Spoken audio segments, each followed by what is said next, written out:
சற்று முன் கிடைக்கப்பெற்ற மிக மிக முக்கியமான செய்தி ஒன்று வெளியாகியிருக்கு. ஏவா வேலுவின் கஜானாவை தூக்கிய விஜய். சமீபத்தில் முன்னாள் திமுக அமைச்சர் ஏவா வேலுவுக்கு சொந்தமான இடங்கள்ல தமிழக லஞ்ச ஒழிப்பு துறையால் நடத்தப்பட்ட அதிரடி சோதனையின் மூலம் முக்கிய ஆவணங்கள் மற்றும் ரொக்கமாக பணம் கைப்பற்றப்பட்டது. இந்நிலையில் சட்டசபையில் முதல்வர் விஜயை நோக்கி ஏவா வேலு கேள்வி எழுப்பியதால் தான் அவருக்கு சொந்தமான இடங்கள்ல அதிரடி சோதனை மேற்கொள்ளப்பட்டது என வெளியாகும் தகவல் உண்மையில்லை என்றும், ஏவா வேலுவுக்கு முதல்வர் விஜய் வேறு ஒரு பஞ்சாயத்து இருக்கிறது என்கின்ற தகவல் தற்போது வெளியாகியிருக்கு. அதாவது திமுகவின் கஜானா என்று அழைக்கப்படக்கூடியவர் தான் ஏவா வேலு. திமுக முதல் குடும்பத்துடன் மிகவும் நெருக்கமானவர். திமுக தேர்தல் செலவுகளுக்கான பெரும்பாலான நிதி ஏவா வேலுவிடம் இருந்துதான் வரும் என்றெல்லாம் சொல்லப்படுது. இந்நிலையில் பணத்தால் எதையும் சாதிக்க முடியும் என்கின்ற திட்டத்துடன் தாவேக ஆட்சியை கவிழ்க்க ஏவா வேலுவிடம் திமுக தலைமை ஒரு அசைன்மெண்ட்டை கொடுத்திருக்கிறாங்க. ஏவா வேலுவும் அதற்கான வேலைகளை தொடங்கி இருக்கிறார். அதாவது தாவேக எம்எல்ஏக்கள் சுமார் 15 நபர்களை விலைக்கு வாங்கும் திட்டத்துடன் களம் இறங்கிய ஏவா வேலு தரப்பினர் அமைச்சர் பதவி கிடைக்காத விரக்தியில் இருக்கும் எம்எல்ஏக்கள், பொருளாதாரத்தில் பின்தங்கியிருக்கும் எம்எல்ஏக்கள், கட்சி தலைமையின் மீது அதிருப்தியில் இருக்கும் எம்எல்ஏக்கள் என தாவேக எம்எல்ஏக்களை பட்டியலிட்டு அவர்களை எம்எல்ஏ பதவியை ராஜினாமா செய்ய வைக்கும் முயற்சியில் இறங்கியிருக்கிறார் ஏவா வேலு. அதற்கான பேச்சுவார்த்தையையும் தாவேக எம்எல்ஏ தரப்பிடம் நடத்தியிருக்கிறார் ஏவா வேலு தரப்பு என சொல்லப்படுது. குறிப்பா பெரும் தொகை கொடுக்கவும் முன்வந்து இருக்கிறது ஏவா வேலு தரப்பு என சொல்லப்படுது. இந்த தகவல் அமைச்சர் ஆதவர்ஜுனா கவனத்திற்கு சென்ற உடனே முதல்வர் விஜயிடம் பேசி இதற்கு முடிவு கட்ட வேண்டும் என அவசரமாக லஞ்ச ஒழிப்பு துறை மூலம் ஏவா வேலுவுக்கு சொந்தமான இடங்கள்ல சோதனை மேற்கொள்ள வச்சிருக்காங்க தாவேக அரசு. இந்நிலையில் தற்போது ஏவா வேலுவுக்கு சொந்தமான இடங்கள்ல நடைபெற்ற லஞ்ச ஒழிப்பு துறை நடத்திய சோதனையின் அடிப்படையில் அவர் மீது எஃப்ஐஆர் பதிவு செய்யப்பட்டிருக்கு. இனி இந்த எஃப்ஐஆர் அடிப்படையில் அமலாக்கத்துறை ஏவா வேலுவுக்கு சொந்தமான இடங்கள்ல சோதனை மேற்கொண்டு அவரை விசாரணைக்கு அழைக்கலாம் என, வாய்ப்பு இருந்தால் சிறைக்கு கூட தூக்கி போடலாம் என தகவல்கள் வெளியாகியிருக்கு.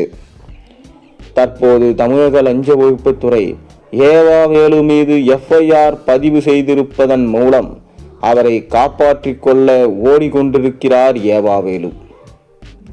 இனி தாவேக எம்எல்ஏ பக்கம் பேரம் பேச வரமாட்டார். அந்த வகையில் இனி நம் பக்கமே தலை வைத்து ஏவா வேலு படுக்கக்கூடாது. மேலும் மற்ற திமுகவினர் யாரையாவது இதே வேலையை மீண்டும் செய்தால் அவர்களுக்கும் இதுதான் என பாடம் புகட்டும் வகையில் இருக்க வேண்டும் என்பதற்காகவே தான் ஏவா வேலுவுக்கு சொந்தமான இடங்களில் நடைபெற்ற லஞ்ச ஒழிப்புத்துறை சோதனை என சொல்லப்படுது.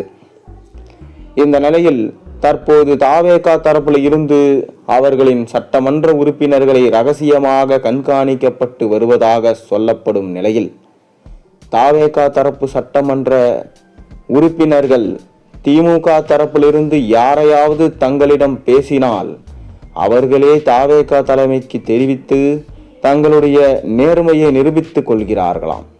இப்படியான ஒரு பரபரப்பான சூழ்நிலையில்தான் தற்போது தாவேக எம்எல்ஏக்களை தூக்க வேண்டும், தாவேக ஆட்சியை கவிழ்க்க வேண்டும் என்கின்ற திட்டத்தை திமுக கைவிட்டு விட்டதாக சொல்லப்படுது.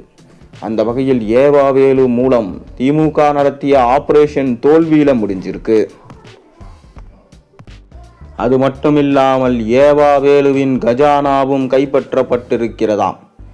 ஏவா வேலு அவர்கள் வேலை வாங்கி தருவதாக பண மோசடி செய்த மாஜி அமைச்சர்களிடமிருந்து பெறப்பட்ட பணங்கள் ஏவா வேலு அவர்களிடம்தான் கொடுத்து வைக்கப்பட்டிருக்கிறதாம். கமிஷன் அடிப்படையில் தான் ஒவ்வொரு அமைச்சர்களும் பிரித்து கொடுத்திருக்கிறாங்க. கோபாலபுர குடும்பத்திற்கு ஒரு கமிஷன் சென்றிருக்கான். மேலும் லஞ்ச ஒழிப்புத்துறை அதிகாரிகள் ஏவாவேலு அவர்களை விசாரணை செய்ய தற்போது வியாழக்கிழமை அன்று அவரை அழைத்து செல்ல இருக்கிறார்கள்.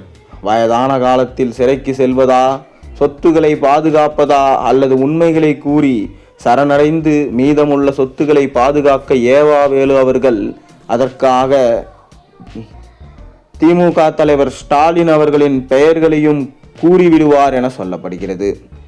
சுமார் 1300 கோடிக்கும் வரைக்கும் 5 ஆண்டுகளில் ஏவாவேலு அவர்களால் கமிஷனாக பெறப்பட்டிருக்கிறது. மேலும் ஒவ்வொரு அமைச்சர்களும் திமுக ஆட்சியில் எத்தனை கோடிகள் ஒதுக்கீடு செய்யப்பட்டிருக்கும். கமிஷன் மூலமாக தாவேகாவின் அமைச்சர் ஆதவ் அர்ஜுனா அவர்கள் தனியார் நிறுவனங்களை மிரட்டி பார்ட்டி ஃபண்ட் என்ற பெயரில் திமுக அவர்களுக்கு சாதகமாக ஒவ்வொரு நிறுவனங்களிடமிருந்தும் பல கோடி ரூபாய்களை வாங்கியிருக்கிறார்கள் என்பதை ஆதாரத்துடன் புகாரளித்தால் நிச்சயம் கண்டிப்பாக திமுகவில் உள்ள ஒவ்வொரு அமைச்சர்களும் சிறைக்கு செல்வர். மேலும் தற்போது போக்குவரத்து துறை அமைச்சராக இருந்த சிவசங்கர் உள்ளிட்ட அனைவரது பெயரும் வரிசையாக வந்து கொண்டிருக்கிறது. இதை பொறுத்து கொள்ள முடியாமல் தான் திமுக தலைவர் ஸ்டாலின் அவர்கள் ஒவ்வொரு மேடைகளிலும் தயாராக இருங்க திமுக நண்பர்களே, எப்போது வேண்டுமானாலும் 6 மாத காலத்திற்குள் ஆட்சி கவிழலாம். அப்படி கவிழ்ந்தால் மீண்டும் திமுக வெற்றி பெற வேண்டும், கண்டிப்பாக ரீஎலெக்ஷன் வரும் என ஸ்டாலின் கூறிக்கொண்டு வருகிறார். அதனால்தான் ஏவாவேலு அவர்கள் பல கோடிகளை தனது பண்ணை வீட்டில் வைத்துள்ளாராம். அவர்தான் திமுகவின் கஜானா. அவரிடமிருந்துதான் அனைத்து அமைச்சர்களுக்கும் பல கோடி பணங்கள் பட்டுவாடா, அதாவது அவர்களுக்கு தேர்தலில் செலவு செய்ய அனுப்பி வைக்கப்படும். அப்படி இருக்கும்போதுதான் விஜய் இதை கண்டுபிடித்து அவர் வீட்டில் ரைடு நடத்தியிருக்கிறார். இதனால் தான் தற்போது திமுகவில் உள்ள ஒவ்வொரு அமைச்சர்களும் சரி, திமுகவின் கோபாலபுர இல்லமே கண்ணீர் விட்டு கதறியகும் காட்சிகளை சமூக வலைத்தளங்களில் நம்மால் பார்க்க முடிகிறது.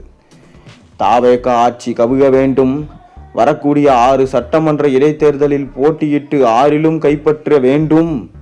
மக்கள் திமுகவை புறக்கணித்து விட்டார்கள், அதில் எந்த மாற்று கருத்தும் கிடையாது. அது மட்டுமில்லாமல் கூடுதலாக ஏவாவேலு அவர்களின் கஜானா மற்றும் திமுகவின் மாஜி அமைச்சர்களது ஊழல் அனைத்தையும் ஆதாரங்களுடன் லஞ்ச ஒழிப்புத்துறை அதிகாரிகள் தற்போது சேகரித்துள்ளார்கள்.